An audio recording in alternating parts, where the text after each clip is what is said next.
Annie Clément, bonjour. Bonjour. Vous êtes une des figures locales de la politique. Vous êtes la nouvelle référente de la Loire de l'UDR. Comment s'est passée cette adhésion, cette nomination? Alors, cette adhésion, elle était tout à fait naturelle. J'ai été longuement LR et je m'étais, comment dirais-je, perdue dans ce LR mou qui devenait centre droit. Et Éric Ciotti a eu le courage, l'audace de dire clairement ce que j'attendais de cette vraie droite. C'est une union des droites pour pouvoir gagner et pouvoir changer la France et ne plus subir ce qu'on subit actuellement.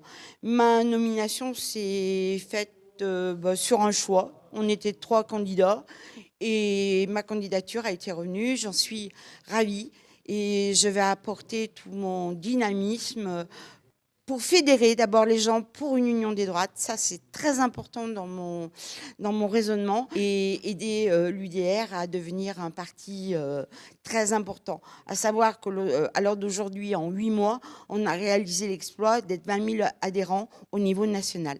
Dans quelques semaines, il y a des élections, tout d'abord municipales. Il y aura peut-être des législatives, des présidentielles. Comment vous allez vous positionner et quelle est votre ambition dans la Loire?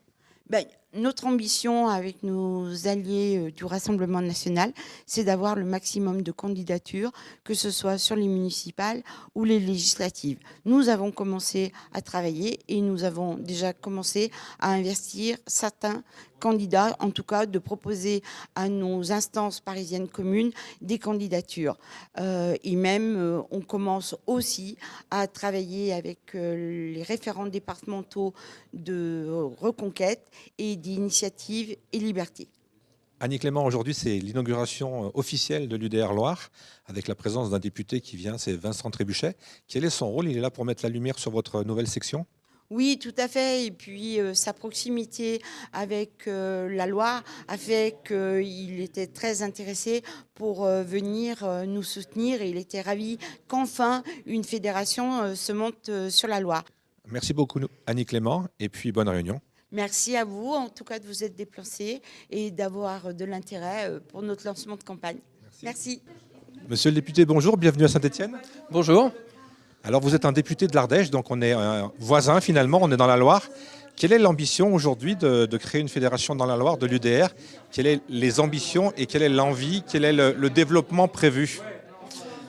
Aujourd'hui, nous créons la fédération de l'UDR parce que nous croyons que les habitants de la Loire attendent les solutions que propose l'UDR et le Rassemblement national et plus largement l'Union des droites pour répondre à leurs attentes. Les listes de l'Union des droites ont fait plus de 36% sur le territoire de la Loire et nous avons obtenu dans 3 circonscriptions des scores qui étaient supérieurs à 45%. Ça veut dire véritablement qu'il y a une attente et qu'il y a la possibilité de concrétiser ces victoires par des réussites aux prochaines élections législatives et aux prochaines élections municipales. Donc on voulait commencer par ancrer la présence de l'UDR dans ce territoire pour pouvoir mener ces combats au service des habitants de la Loire. Qu'est-ce qui différencie finalement l'UDR des autres droites? Vous avez beaucoup parlé de vous rassembler, ce qui est logique quand on veut gagner, c'est plus facile de se rassembler. Mais quelle est la différence avec les autres droites qui ne vous rejoindraient pas?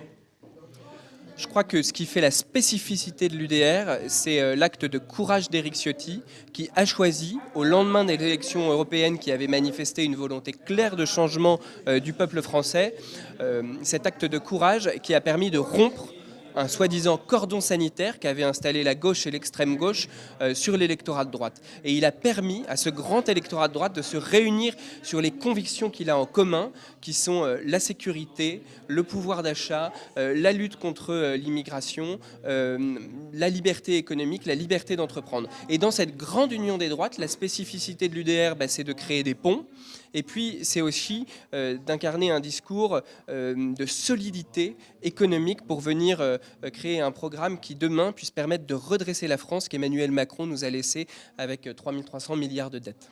Comment vous expliquez qu'à la base, on a l'impression que les adhérents ou les sympathisants sont tous d'accord pour s'unir et pour gagner et pour changer de politique, si j'ose dire, et qu'en haut, les élites, finalement, chaque fois, ils repoussent l'échéance et on parle toujours de ce fameux plafond de verre qui, pour moi, ne s'est pas cassé, mais c'est un peu fissuré.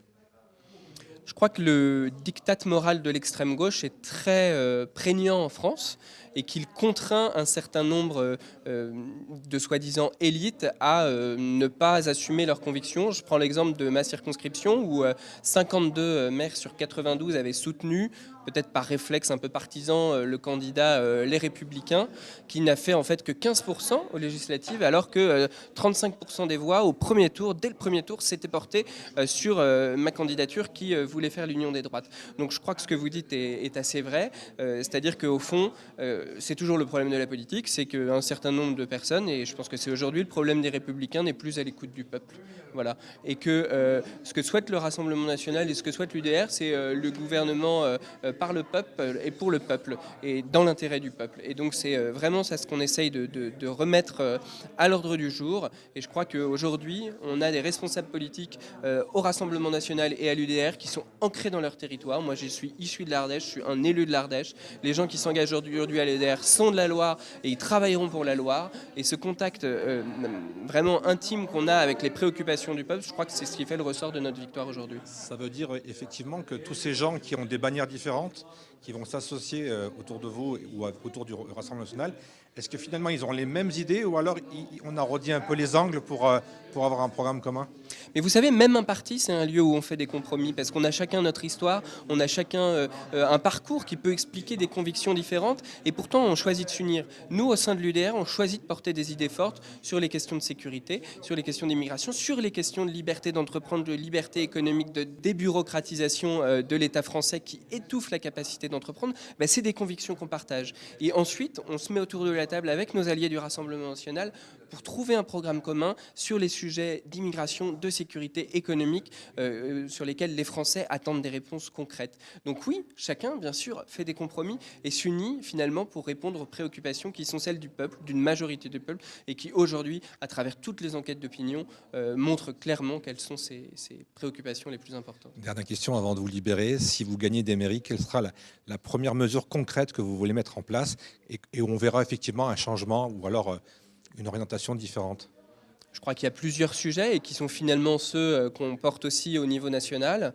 Je dirais que la première compétence d'un maire, c'est évidemment d'assurer la sécurité de ses habitants et de ses administrés. Et je crois qu'aujourd'hui, dans la Loire, c'est un sujet sur lequel une bonne partie des maires d'autres étiquettes n'ont pas été au rendez-vous, n'ont pas eu le courage de mettre ce sujet en haut des préoccupations et en haut des décisions de leur mandat. Donc je crois que le fait de réassurer la sécurité de nos administrés est quelque chose qui sera absolument fondamental, et on continuera à notre échelle dans les mairies à travailler sur les sujets évidemment d'immigration, à travailler également sur les sujets de pouvoir d'achat, et puis à travailler au fait aussi de libérer les capacités d'entreprendre localement, économiquement, et enfin à gérer de manière saine nos municipalités. Je crois que le Rassemblement national a prouvé avec ses alliés que dans les mairies qu'il gérait, la sécurité était rétablie, les finances étaient saines, et ceux qui souhaitaient entreprendre pouvaient entreprendre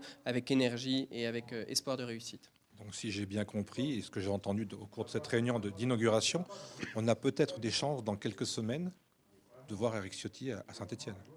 Écoutez, on l'espère. Je crois qu'Éric Ciotti a le désir d'ancrer son mouvement, l'UDR, dans l'ensemble des territoires parce qu'il répond à l'attente des Français sur tout un tas de sujets.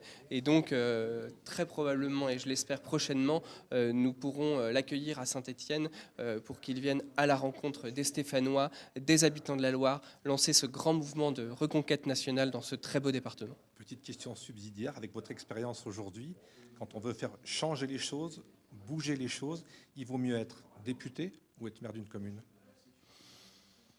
Je crois que ce sont deux mandats qui se complètent. Avant, il y avait des députés maires. Avant, il y avait des députés maires. Je crois qu'il faudrait potentiellement réfléchir à cette question pour voir si ça ne permet pas de recréer du lien entre les fonctions nationales et locales. Ce qui est sûr, c'est que vous voyez, nous, tous les députés, on aura un engagement personnel dans les municipales.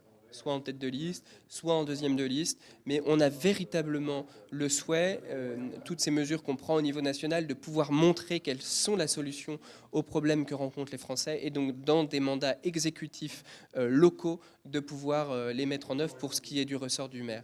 Donc à notre échelle, dans nos partis, le Rassemblement national et l'UDR, on veut montrer que ces deux mandats sont très liés, et on le manifestera par notre engagement personnel dans les élections municipales. Monsieur le député, on vous rend à l'Assemblée, on vous rend à votre département dans l'Ardèche, et merci de votre visite à Saint-Étienne. Un grand merci à vous et bon courage pour ces conquêtes qui s'annoncent. Merci.